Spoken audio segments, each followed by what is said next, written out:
colon and rectum. Question and answer session. Welcome to today's podcast, where we discuss the main aspects of surgical management of benign pathologies of the colon and rectum. Our conversation is structured in a question and answer format to support medical students, surgical residents, clinicians, and all listeners interested in the surgical management of benign pathologies of the colon and rectum. Pause the podcast after each question to attempt answer. Let's begin. Embryology of the colon and rectum. Question: how does the primitive gut tube divide during embryological development? Answer: the primitive gut tube divides into three sections: the foregut, the midgut, and the hindgut. Question: what occurs to the midgut during embryological development? Answer: the midgut temporarily herniates out of the abdominal cavity to facilitate its development. Question: what arteries supply blood to the foregut, midgut, and hindgut? Answer: the celiac artery supplies the foregut, the superior mesenteric artery supplies the midgut,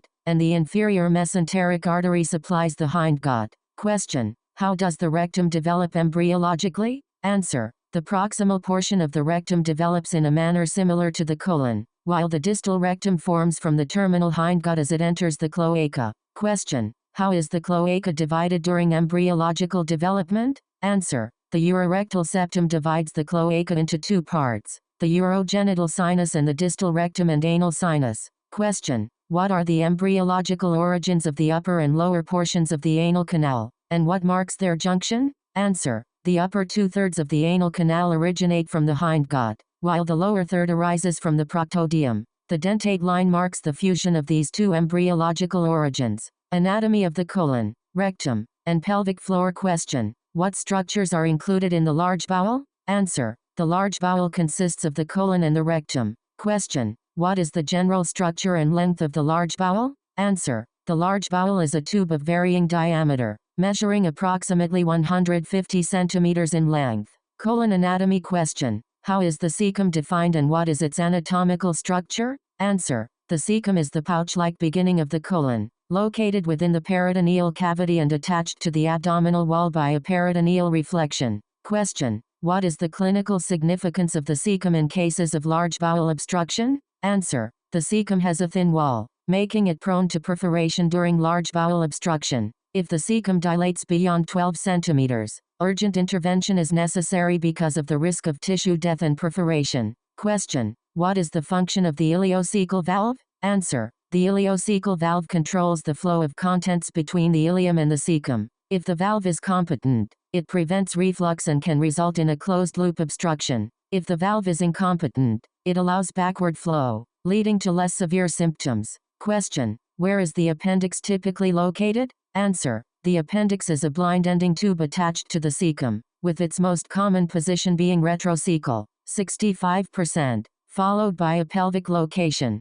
31%. Question: what is the typical length of the appendix? Answer: the appendix usually measures between 8 and 10 centimeters in length. Question: how can the appendix be identified during surgery? Answer: the appendix can be found by tracing the anterior tinea of the cecum to its base or by locating the bloodless fold of Treves. Question: where is the ascending colon located and what is its length? Answer: the ascending colon is approximately 15 centimeters long and extends upward from the ileocecal junction to the hepatic flexure on the right side of the abdomen. Question: how is the ascending colon covered and attached within the abdomen? Answer: the anterior and lateral surfaces of the ascending colon are covered by peritoneum, making it intraperitoneal, while its posterior surface is attached to the retroperitoneum. Question: what are important surgical considerations when mobilizing the ascending colon? Answer: mobilization requires incising the white line of Tolt along the lateral peritoneal reflection, and special care must be taken to avoid injuring the second part of the duodenum when freeing the hepatic flexure. Question: where is the transverse colon located and what is its approximate length? Answer: the transverse colon is suspended between the hepatic and splenic flexures and is about 45 centimeters long. Question: how is the transverse colon connected and covered within the abdomen? Answer: the transverse colon is covered by visceral peritoneum and is attached to the posterior abdominal wall by the transverse mesocolon. Question: what is the shape of the transverse colon and how does its position vary? Answer: the transverse colon forms a U-shaped curve, and its position can vary, sometimes extending into the pelvis. Question: What is the greater omentum, and how is it related to the transverse colon? Answer. The greater omentum is attached to the transverse colon and consists of a superior gastrocolic ligament and an inferior portion that drapes over the abdominal cavity. Question. What are some surgical uses of the greater omentum? Answer. The greater omentum is used to cover intraperitoneal organs, fill cavities, and reinforce tissue closures during abdominal surgery.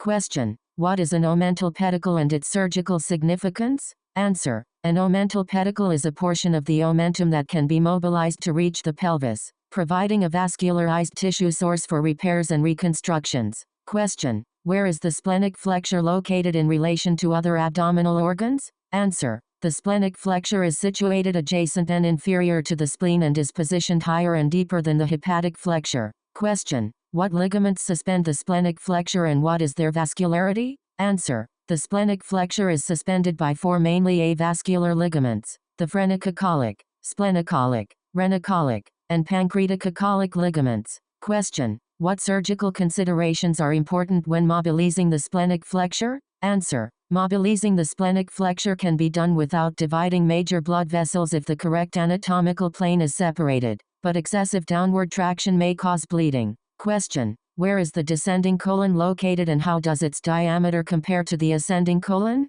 Answer. The descending colon extends downward on the left side of the abdomen from the splenic flexure to the sigmoid colon and is smaller in diameter than the ascending colon. Question. How does the peritoneal coverage and surgical dissection of the descending colon compare to the ascending colon? Answer. The peritoneal coverage and approach to surgical dissection for the descending colon are similar to those of the ascending colon. Question. Where does the sigmoid colon begin and how long is it typically? Answer. The sigmoid colon begins at or below the iliac crest and ranges from 15 to 50 centimeters in length. Question. How does the sigmoid colon differ from the descending colon in terms of mobility and attachment? Answer. The sigmoid colon is thicker and more mobile than the descending colon and is attached to the posterior abdominal wall and pelvis by the sigmoid mesocolon. Question. What is the surgical significance of the sigmoid mesocolon? Answer. The sigmoid mesocolon serves as an important landmark for identifying the left ureter during surgical procedures.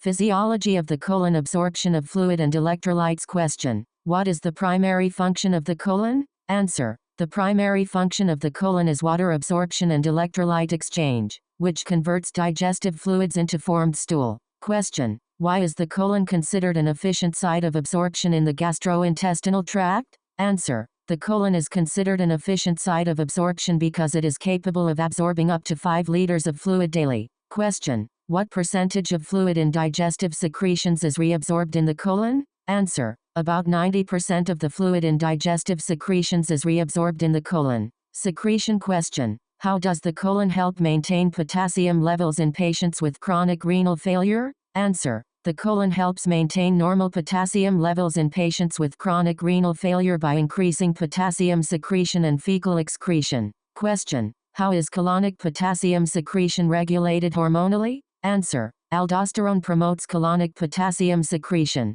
while spironolactone blocks this effect. Question. What is the role of the colon in regulating acid-base balance? Answer. The colon regulates systemic pH levels by secreting hydrogen ions and bicarbonate, a process linked to carbonic anhydrase activity. Urea recycling. Question. What role do colonic bacteria play in urea recycling? Answer. Colonic bacteria, which are rich in urease, play a crucial role in urea recycling, a process essential for maintaining nitrogen balance in the body. Question. How is ammonia, a byproduct of urea metabolism, handled in the colon? Answer. Ammonia is absorbed in the colon, and its absorption is influenced by bacterial concentration and intraluminal pH. Question. What factors can decrease ammonia absorption in the colon? Answer. Antibiotics and lactulose can decrease ammonia absorption by reducing bacterial concentration and lowering pH, respectively. Recycling bile salts. Question. What happens to bile acids that are not absorbed by the terminal ileum? Answer. The colon absorbs bile acids that are not absorbed by the terminal ileum. Question. What occurs when the colonic absorptive capacity for bile acids is exceeded? Answer. When the colonic absorptive capacity is exceeded, bacteria deconjugate bile acids. Question. How can deconjugated bile acids affect colonic function? Answer. Deconjugated bile acids can interfere with sodium and water absorption, leading to diarrhea. Colonic flora, fermentation, and short-chain fatty acids. Question: what is the concentration of bacteria in the large bowel and how does this relate to fecal mass? Answer: the large bowel contains 10 to the power of 11 to 10 to the power of 12 bacterial cells per gram, contributing about 50% of fecal mass. Question: how diverse is the bacterial population in the colon? Answer: there are over 400 species of bacteria in the colon, primarily anaerobic, with Bacteroides species being the most prevalent. Question: what role do bacteria play in digestion within the colon? Answer: bacteria consume proteins and undigested carbohydrates, providing nutrients for colonocytes and gut-associated lymphoid tissue. Question: what is the main energy source for intestinal bacteria? Answer: the main energy source for intestinal bacteria is dietary fiber, specifically fermentable complex carbohydrates. Question: what do dietary recommendations for fiber often refer to? Answer: dietary recommendations often refer to non-fermentable bulking agents like lignin and psyllium. Question: what are the benefits of colonic bulking agents? Answer: bulking agents decrease intracolonic pressures, increase colonic transit time, and help prevent colonic diverticula and toxin exposure. Question: what is the primary energy source for colonocytes and how is it produced? Answer: colonic flora produce butyrate, the primary energy source for colonocytes, from fermentable carbohydrates. Question: what impact do antibiotics have on the colonic ecosystem? Answer: antibiotics disrupt the symbiotic relationship between colonic epithelium and bacteria, reducing butyrate and negatively affecting colonocyte function. Question: what are the functions of short-chain fatty acids in the colon? Answer: short-chain fatty acids stimulate blood flow, mucosal cell renewal, and regulate intraluminal pH, contributing to colon health. Question: how are short-chain fatty acids absorbed and metabolized in the body? Answer: over 90% of short-chain fatty acids are absorbed and metabolized by hepatocytes for gluconeogenesis and muscle cells for energy. Question: what is the role of acetate in the body and how does dietary fiber affect its production? Answer: acetate is the primary substrate for cholesterol synthesis, and its production is reduced by non-absorbable fiber, leading to beneficial effects on cholesterol levels. Question: what effects do propionate and butyrate have in the colon? Answer: propionate may lower serum lipid levels by inhibiting cholesterol synthesis, while butyrate may maintain cellular health by arresting neoplastic colonocyte proliferation. Probiotics and prebiotics. Question: what factors influence gut microbiota composition? Answer: factors influencing gut microbiota include stress, oxygen exposure, tissue ischemia, surgical reconstruction, and chemotherapy or radiotherapy. Question: how can surgical procedures impact the gut microbiota? Answer: surgical procedures can deplete beneficial anaerobic species, alter food digestion and nutrient absorption, and impair the return to a healthy gut microbiota composition. Question: what are potential consequences of altered gut microbiota due to surgery? Answer: potential consequences include surgical complications and compromised immune function. Question: what are the benefits of probiotics? Answer: probiotics are live microorganisms offering health benefits, including anti-inflammatory effects and counteracting the growth of harmful bacteria. Question: how do probiotics and symbiotics affect post-operative outcomes after colorectal surgery? Answer: probiotics and symbiotics significantly reduce post-operative infectious complications, shorten hospital stays, and improve post-colorectal surgery quality of life. Question: when are probiotics recommended for use? Answer: probiotics are not routinely recommended except for specific conditions like necrotizing enterocolitis, ulcerative colitis, pouchitis, and constipation. Question: what are prebiotics? Answer: prebiotics are nutrients that support the growth of probiotic bacteria. Question: how do prebiotics stimulate beneficial intestinal bacteria? Answer: prebiotics are non-digestible oligosaccharides that stimulate the growth of beneficial intestinal bacteria. Question: what is known about the health benefits of prebiotics? Answer: there is a growing body of data suggesting potential health benefits of prebiotics, but there is limited evidence for specific recommendations. Colonic motility. Question: what types of innervation does the colon receive? Answer: the colon receives both extrinsic and intrinsic innervation. Question: What nerves provide extrinsic innervation to the colon? Answer. Extrinsic innervation is provided by parasympathetic nerves, excitatory via the vagus nerve and sacral nerves, S2 to S4, and sympathetic nerves, inhibitory via lumbar ventral roots, L2 to L5, hypogastric nerves, and splanchnic nerves, T5 to T12. Question. What provides intrinsic innervation to the colon? Answer. Intrinsic innervation is provided by the enteric nervous system. Question. What functions does the colonic nervous system regulate? Answer. The colonic nervous system regulates colonic motility, blood flow, absorption, and secretion. Question. What are the main motility patterns in the colon? Answer. The main motility patterns are low-amplitude propagated contractions for mixing and high-amplitude propagated contractions for propelling contents distally. Question. What factors affect colonic motility? Answer. Circadian rhythms and food ingestion affect colonic motility. Defecation. Question. What is required for normal defecation? Answer. Normal defecation requires adequate colonic transit time, appropriate stool consistency, and fecal continence.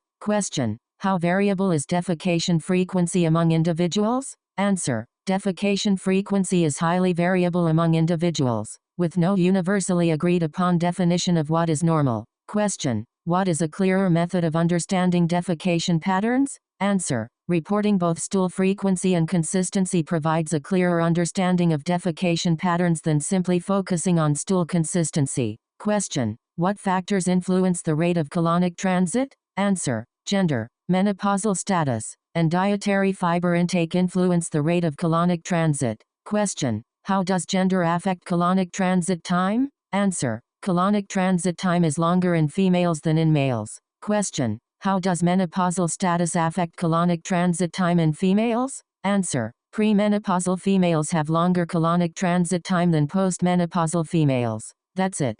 Thanks for tuning in. If you enjoy our content, please like, share and hit the subscribe button. It's the Everything Surgery Podcast. Dissect the Extraordinary.